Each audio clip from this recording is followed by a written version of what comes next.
Moving on, not all atoms will readily form ionic bonds.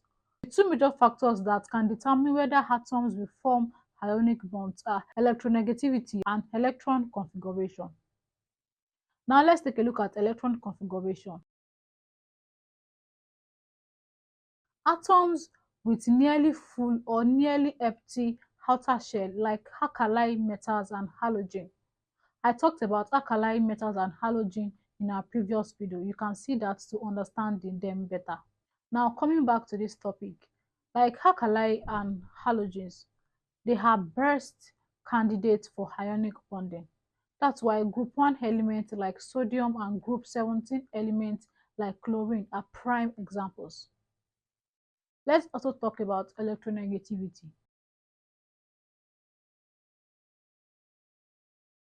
The difference in electronegativity is the ability of an atom to attract electron also plays a role.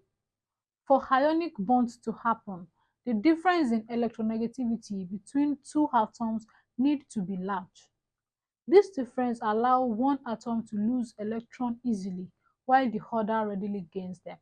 Now let's take a look at other examples of ionic bond. Ionic bonds aren't just limited to sodium and chlorine. Another common example is calcium carbonate, which form the basis of chalk and limestone. Here, calcium Ca2 plus bonds with carbonate CO3 2 minus to create a strong, stable material. You'll find these ionic compounds in buildings, seashells, and even in your toothpaste. Or take baking soda as an example, NaHCO3, a common household item used for baking. It's another great example for an ionic compound where sodium, which is Na plus, bonds with bicarbonate, HCO3 minus.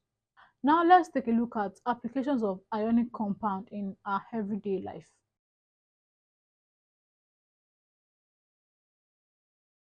The usefulness of ionic compound extends beyond just salt in your kitchen.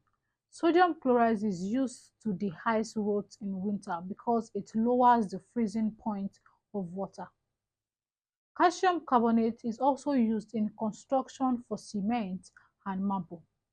Even in medicine, ionic compounds like sodium bicarbonate are used as antacid to relieve heartburn. To sum it all up, ionic bonds form when one atom transfers electron to another, creating positive and negative ions that are strongly attracted to each other. Ionic compounds like NaCl, CaCO3, and NaHCO3 are essential in our daily lives, from the salt we eat to the materials that make up buildings. Let's see how much you remember. What kind of bond formed between sodium and chlorine?